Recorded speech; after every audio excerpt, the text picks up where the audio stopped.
6 erros que fazem o seu orçamento financeiro não funcionar. Fica que eu vou te mostrar quais são eles.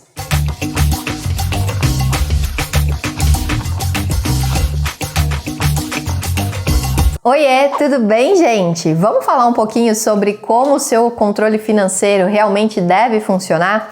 Muita gente acha que sabe como fazer um bom controle financeiro, só que de vez em quando é pego de surpresa e o mês não fecha no azul. Para que isso não aconteça mais, eu vou te mostrar as técnicas que você precisa aplicar.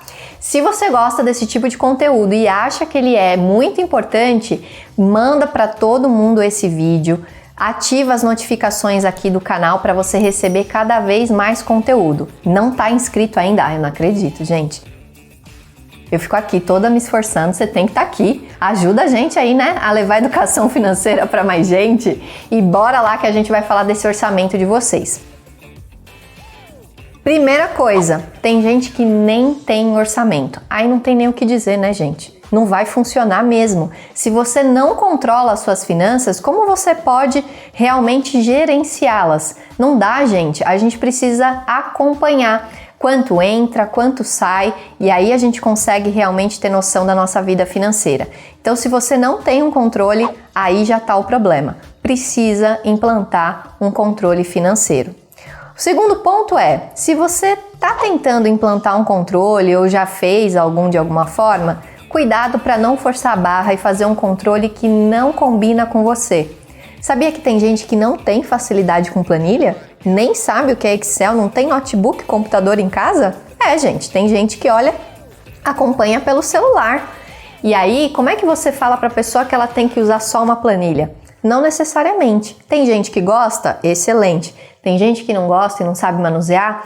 Vamos para outras técnicas. Hoje, por exemplo, já tem aplicativos, você pode usar no seu celular. Eu gosto sempre de recomendar 2, porque eu acho que eles já estão mais maduros e seguros. O primeiro deles é o Mobius. O Mobius, você vai ter que ficar entrando no aplicativo e inserindo tudo aquilo que você ganhar e gastar. Mas ele já é super legal, na versão gratuita já tem tudo o que você precisa, viu? E aí, inclusive, você vai ter ali os gráficos mostrando o seu comportamento de gasto, vai te ajudar a tomar decisões.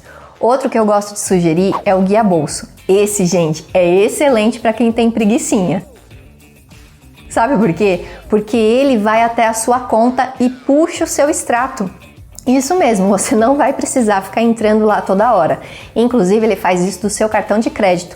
E ele é seguro, tá, gente? Porque normalmente quando a gente vai fazer uma transação bancária, além daquela sua senha inicial, você precisa colocar depois um segundo token, uma outra senha, para de fato executar a ação.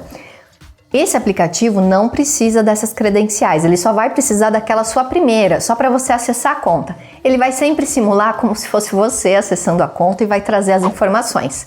Tudo aquilo que já for de conhecimento do aplicativo, ele mesmo categoriza o que é alimentação, o que é lazer, o que de repente é transporte. O que ele não vai entender, às vezes aquele estabelecimento que tem um nome muito específico e aí de repente ele se perde. Mas aí você manualmente vai lá e categoriza.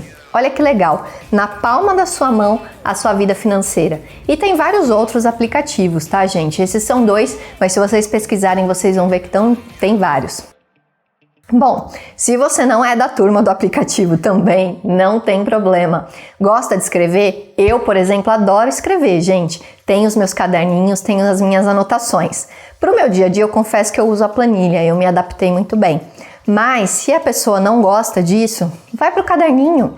Hoje já tem vários planejamentos financeiros que você consegue fazer, dá até para comprar pronto.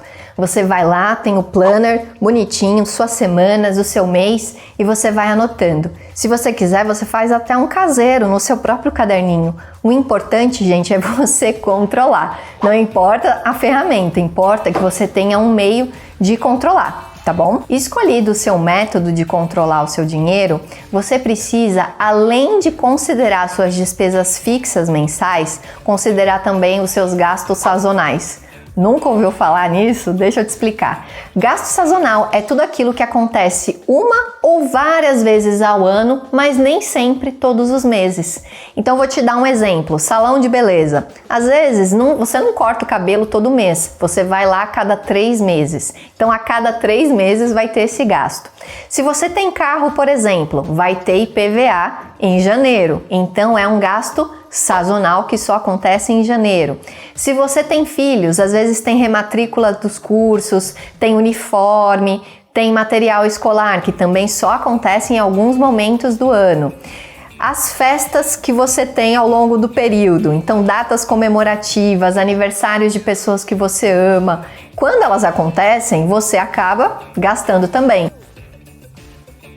Quer ver um exemplo que acabou de acontecer? Fim de ano, gente. Fim de ano é batata. A gente vai gastar mais, seja com as nossas ceias, né, de Natal, de Ano Novo, seja comprando roupas novas, participando de amigos secretos, happy hour. Gente, fim de ano é daquele jeito. E tudo bem, desde que você se prepare para ele. Então, deixa eu te falar uma coisa. Se preparar para o fim de ano de 2021 tem que ser a partir de agora, no começo do ano.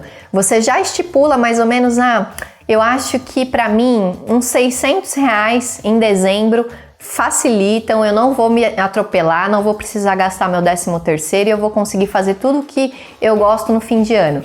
Pega esses R$600, divide pelos meses que estão faltando e já começa a guardar um pedacinho até chegar em dezembro. Quando chegar em dezembro, você vai ter o seu dinheiro à vista, todo bonitinho ali, sem estourar o seu orçamento.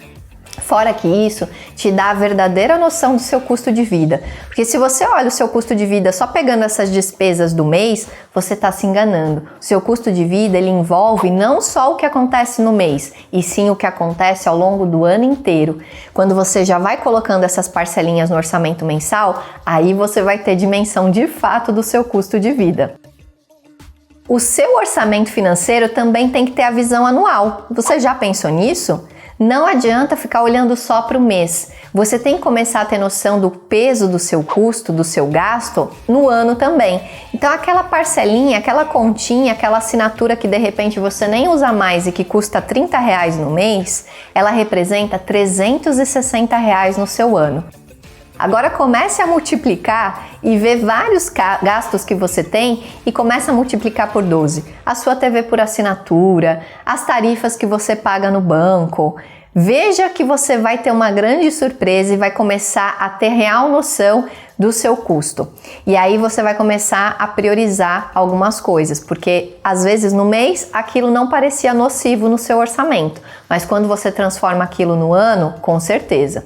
Outra coisa que é importante de você ter a visão anual. Se você usa cartão de crédito, provavelmente você parcela as suas compras. E aí, gente, se você só coloca a parcela do mês, você não tem noção de que o seu orçamento nos próximos meses já está comprometido. Então, o seu orçamento ele não pode ser só do mês, ele tem que ter todos os meses para frente. E você já tem que ir colocando as despesas que você se comprometeu, porque daí você vai pensar, opa, eu tenho lá o meu limite para gastar com roupas, só que eu já estou com R$100 durante 5 meses consecutivos, já pensando em compras que eu já fiz. Então eu vou gastar mais? Talvez não, porque você já tem um valor comprometido. Entende como é poderoso você ter um orçamento que não olha só para o mês e olha sim para o ano? Vai fazer toda a diferença para você. Outro ponto importante é isso que eu falei. Ter o orçamento, gente, não é simplesmente você colocar o quanto você gasta. Ali não é para virar um repositório de dados que fica ali, né? Um monte de informação que você não consegue tirar realmente conhecimento. Você tem que começar a olhar para aquilo e entender o seu comportamento de gastos. E aí, por exemplo, começar a definir limites. Você já fez isso? Por exemplo, gastos variáveis como lazer, transporte, comida. Tudo isso, gente, você precisa entender a sua média de gasto e começar a impor limites e não ultrapassá-los, lógico, para que o seu orçamento feche no azul. Se você não impuser limites, todo mês vai ser uma surpresa. Você acha que você vai fazer tal valor e quando vê, normalmente faz muito mais. Então, de repente, lazer é algo que acontece toda semana. Coloca uma cota lá, um limite de lazer. Eu vou gastar R$100 por semana, que significam R$400 no mês de lazer. E aí você já começa a gravar os seus limites. Então eu já gastei R$50 na terça-feira no barzinho, então eu sei que eu ainda tenho R$50 essa semana. E aí administre os seus R$50. Não gastou o seu dinheiro da semana? Excelente, acumulou para a próxima. Então na próxima você não tem 100, você tem 200. E aí você pode até fazer uma coisa mais legal. Você vai administrando os limites que você impôs. O importante é só não passar dos limites de forma global ali no mês. Aí a conta começa a fechar. E por último, gente, vamos tomar decisão em cima desse orçamento? Não adianta, como eu disse ali para vocês, você ficar colocando um monte de dados ali, aquela encheção de saco de ficar preenchendo, porque eu sei que não é o tesão de todo mundo, né, minha gente? Eu gosto de preencher o meu orçamento, mas é porque já virou um hábito e eu curto aquele momento que eu sei que eu tô monitorando se eu tô indo bem ou mal, se eu tô realizando os meus sonhos ou não. Mas eu sei que nem todo mundo gosta disso. Mas se você começar a tomar decisões por conta dessas informações que você está se dando ao trabalho de preencher, aí vai começar a fazer sentido. Ah, então eu já entendi que o meu problema não é o cafezinho que eu tomo de tarde ali depois do trabalho. O meu problema é porque eu tô sempre passando ali numa loja e comprando uma roupinha toda semana e que nem tinha necessidade, mas que eu não estava observando porque eu não monitorava, eu não anotava. Né? Então aí você começa a agir nas coisas certas e a ter resultado de fato. Entendeu como faz um orçamento de verdade? Se você fizer dessa maneira, você vai conseguir ter novos resultados. Gente, não tem muito jeito, né? Aquela frase é super real. Para ter resultados diferentes, precisamos fazer coisas diferentes. Então agora você já aprendeu como faz um orçamento de verdade, bora para a prática!